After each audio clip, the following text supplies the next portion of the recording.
Hello my friends, this is Alien Contactee Linol Anderson here with you guys at the brand new YouTube BitChute video. Well, in today's video, I'm going to be revealing, or better yet, I should say, the Pleiadians are going to be revealing the true shape of planet Earth. That's right, there's that old debate going on. Is it flat Earth? Is it round Earth? Globe? Pear-shaped? What is it? What is this reality that we're living here? What is the shape of the earth, right? This is something that I don't speak about too often because it's such a heated debate, and I find people who like to argue about this really take it to the next level, and it usually creates a lot of arguments, a lot of fights. But I've had multiple people ask me in the past couple weeks here about this question, so I figured it's time to address it, because we're going to let the Pleiadians, the king himself, reveal the truth through me, of course. And I think it's going to make some sense to you all here on this channel, because all you guys are enlightened, awakened beings. Well, most of you anyways. I know we get some brainwashed people coming onto this channel, and haters and whatnot. But yeah, let's just get right to it. So before I do, I'm just going to encourage everybody to hit that subscribe button. As I say, to subscribe to survive. And also, please hit the like button. It helps so much with the algorithms, my friends. It'd mean a lot to old Lionel here. So, is it flat? Is it round? This is what they told me when I came to the Pleiadians with this question. The answer is, wait for it, drum roll, it's not flat. But guess what? It's not round either. So you might be saying, what, it's not flat, it's not round? Well, it's got to be one of the two. My friends, we live in a matrix simulation, okay? That's right.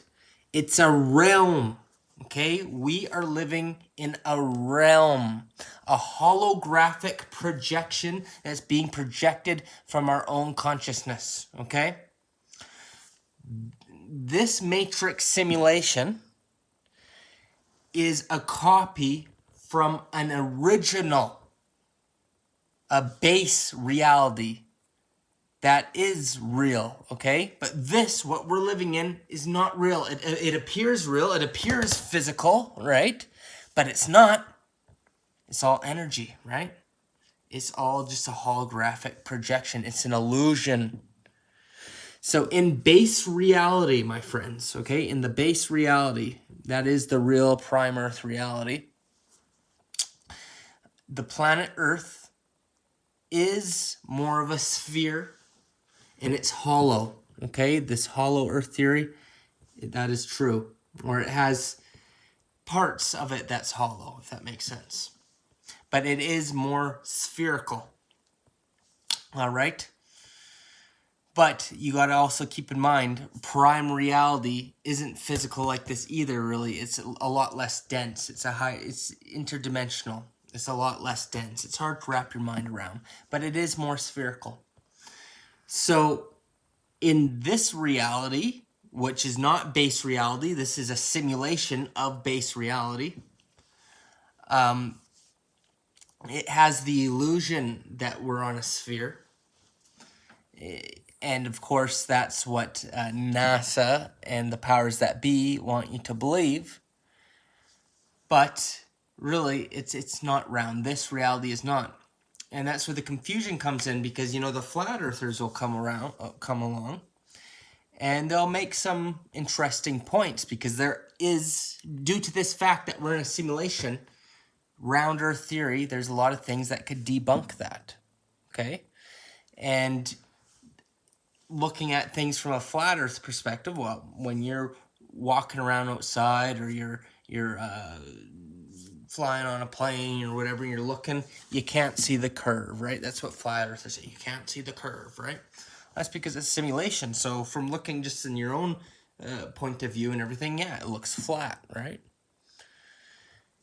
But at the end of the day, so what it comes down to is, in this matrix simulation, it more mimics a flat earth, if that makes sense. So base prime reality, and the real reality, which this is not, it's more spherical, round, hollow, okay? In this reality, which is a matrix simulation, you could say it's a realm, and it kind of has aspects of a flat earth, and that's where that theory comes from. Now, of course, the powers that be have made psyops of both globe theory and flat theory, trying to take people away from the truth that we're living in the matrix simulation.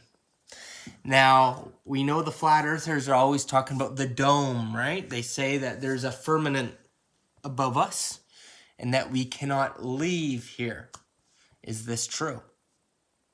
Absolutely, it is true. We cannot leave this simulation in a physical way.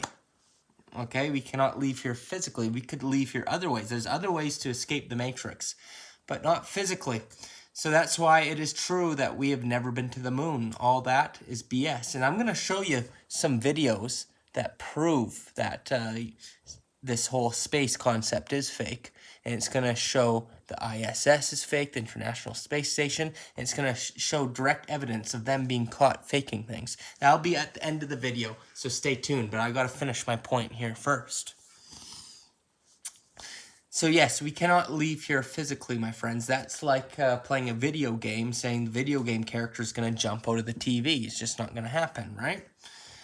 That's because the dome that's referred to, or the firmament, okay, that's simply the limits of the simulation, okay? So if you go on your rocket ship and you're going up, going to the moon or whatever, it's eventually going to hit the glass dome. And people think it's a physical thing. Not really. It's just the limits of the simulation. It's coding, right? And you can't go past that point because it's a computer. It's like a computer holographic simulation. So that explains the wall, the dome, and all that. The powers that be keep this from us and use all the distractions, all the psychological operations, globe earth, flat earth, all that, and give you every other explanation, but they don't want you knowing the true nature of reality, that this is just a holographic projection. All right, my friends? So that is the brutal truth of the reality that we're living in here. It's the brutal truth, and that's what the Pleiadians wanted me to relate to you guys. And really, you know, if you're online and you have your theories and stuff, and, you know, you'll get the flat earthers. They're very, you know, they'll argue with you. Same with globe, both. Globe earthers, flat earthers, they love to fight. You got to stop that. It's just another way they divide us. Like, stop it already. We need to unite. End of the day, the shape of the world doesn't really matter all that much. But what does matter is awakening to the fact that it is a simulation, so we could learn how we can leave the simulation. And like I said, you can't leave physically, but you could leave by raising your vibration higher than that of the simulation. Okay? So how do you raise it that high? Well, you got to raise the vibration in the love vibration, open up the heart chakra, detach from the ego, detach from this body, the thoughts, because it's not you. Remember who you truly are, consciousness, and vibrate higher than the AI program that's running the simulation, and open the third eye, and then you leave that way. So I actually have a great course on Patreon where I'm teaching you how to ascend and escape the matrix. So if you're interested in learning more about that, definitely check that out on Patreon. That's right, we also got the health class, the occult class, and many Pleiadian channelings. So all the links are down below if you want to check that out. And now I'm going to leave you with those videos I told you I'd show you. Showing, just in case you still have doubts, you're still believing in flat or globe or whatever. Or let's say you believe in the globe theory and you believe, oh, we've been to space, we've got satellites out there on Mars, we put satellites up on Mars and all that. Well, you want to know about all that? And I just want to say, by the way, people, yes, space in a way is fake. The way they've presented it to us, yes, it's not the way they told us it is. Okay? Not to say all the planets aren't real and all that. They're not physical objects. They're interdimensional objects. Other dimensions, you could say, other universes for sure.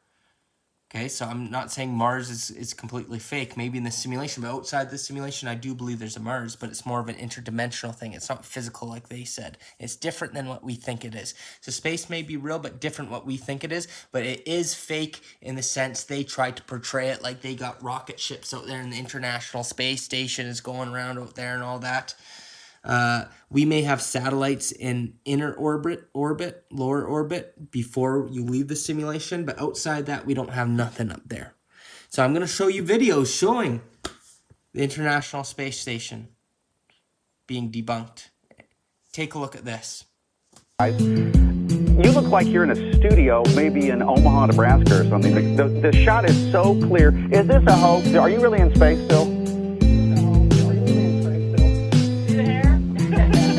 I don't know. We're going to have to do something for you.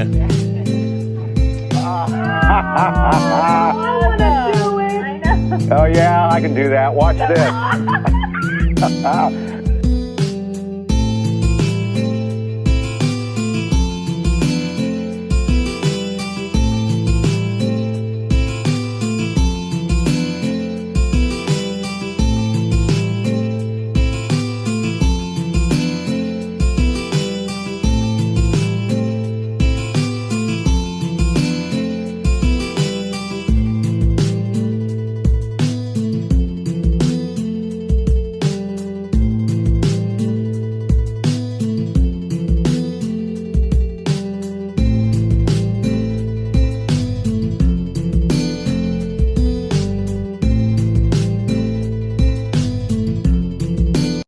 Het Amerikaanse toilet en dat is interessant. Het is hetzelfde toilet als bij de Russen, maar interessante systemen.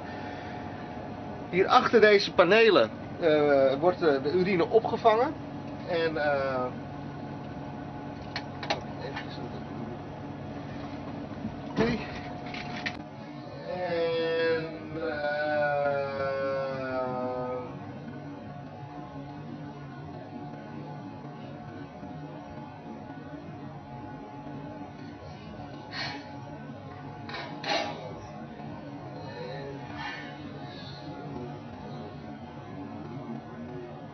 wordt de urine opgevangen en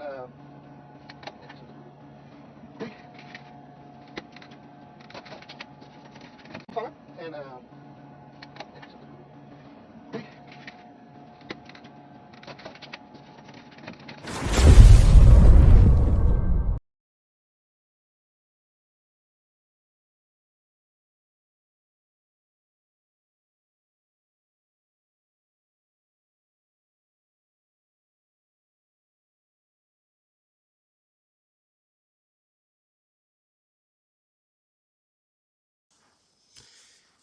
There you have it, my friends. Caught right-handed, and you'll see video after video of this kind of shenanigans, and it's like they're not even trying, my friends. They're not even trying. They're very sloppy with what they're doing. So why fake it, right? Well, that's because we're in a simulation.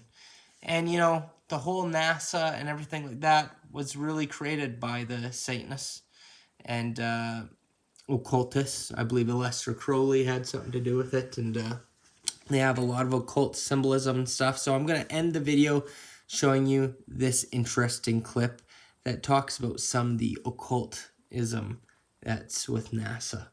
So take a look, my friends, and I hope you enjoyed this video, and make sure you subscribe. As I say, subscribe to survive. Hit that like button if you enjoyed it. Check me out on Patreon. All the links are down below. Buy me a coffee, of course, is down there as well. One-time donation if you appreciate my videos. And until next time, which my next video is going to be huge, so make sure you're subscribed. I hope you guys have a good one. Take a look at this clip to end the video. Very well-known occultist, dark magic, black magic person, Jack Parsons, who we just mentioned, R. Hubbard, L. Ron Hubbard, founder of Scientology, Werner von Braun, V2 rocket program, Nazi Germany, and the fantasy creator Walt Disney. Now looking at Whiteside Parsons, he was an occultist, black magician, satanic. Satanist, head of Ordo Templi Orientis California Agape Lodge. Crowley, 33-degree Freemason, leader of the Ordo Templi Orientis, Black Magician, Satanist, the Beast 666. L. Ron Hubbard, Mass Mind Controller, Black Magician, Satanist, founder of the Church of Scientology cult. Werner von Braun, who we talked about, and Mr. Walt Disney, who everybody knows about, who's also a known Illuminati. NASA isn't the only space agency. Are all others in on it too? The answer is yes. Here's a short clip on what you need to know. The Vector, NASA's official logo. If you've ever looked at NASA's official logo, both their official insignia and their official seal, you'll see that the most prominent object in the seal is a red swooshing object. They call that the chevron or the vector. If you ask NASA's Public Affairs Office, this symbology is featured so heavily in their insignia and seal, they'll give you what really amounts to the standard facile cover story for the unilluminated. They'll tell you that that is a representation of a hypersonic wing design from the 1950s, which was the time the logo was created. Not exactly the case. Someone might want to ask the Russian Federal Space Agency, Roscosmos, that was formed in 1992, why they chose that same logo. And while you're at it, you can go ask the Chinese, who formed their space agency in 1996, why in the world they're using a hypersonic wing design from the 1950s as their official logo. Then you can ask the Japanese, the South Koreans, Taiwanese, Malaysia, Mexico, Iran, all of these countries, even Bulgaria. They all utilize the vector symbology in their space agency logos for their national space agencies. It gets even deeper. You can go look at the individual manned program patches for NASA. The Mercury program, for example, a blatant use of covert symbology. In every logo dealing with the Mercury program, you'll see what looks like a number 7 in their logo. And again, NASA's official story is that they put this number 7 there so that they could pay homage to the original 7 Mercury astronauts. Kind of forgetting the fact that only 6 Mercury astronauts actually flew into space, because number 7 never did. Deke Slayton had a heart problem, so he didn't get to go up. So there were only 6 Mercury astronauts. Yet there's a 7 in every single logo. That's in the official mission or official program insignia for Mercury, as well as the 6 individual mission patches carry this logo. And it carries on to the Space Shuttle program. If you look at the Apollo logo has a big letter A in it. At least that's what they want you to believe, but it's not. Again, that's just a simple way of explaining away the inclusion of this vector symbology in the logo.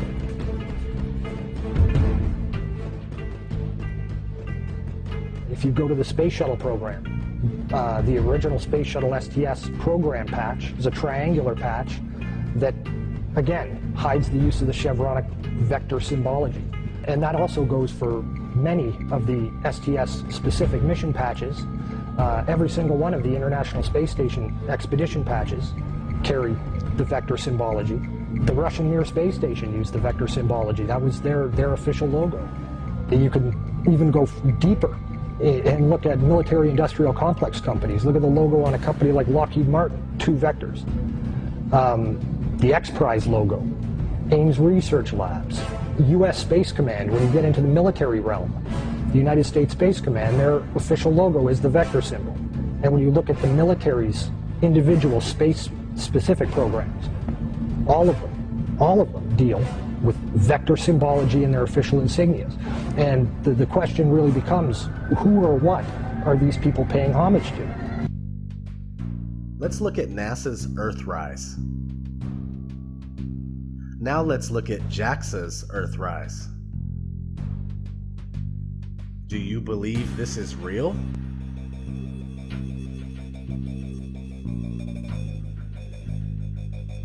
Well then, who's responsible for this deception?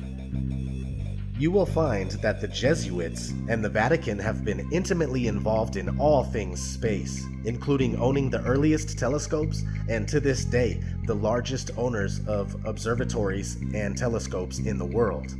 The Society of Jesuits have been actively spreading the heliocentric theory for 500 years, while trying to bury thousands of years of flat Earth cosmology.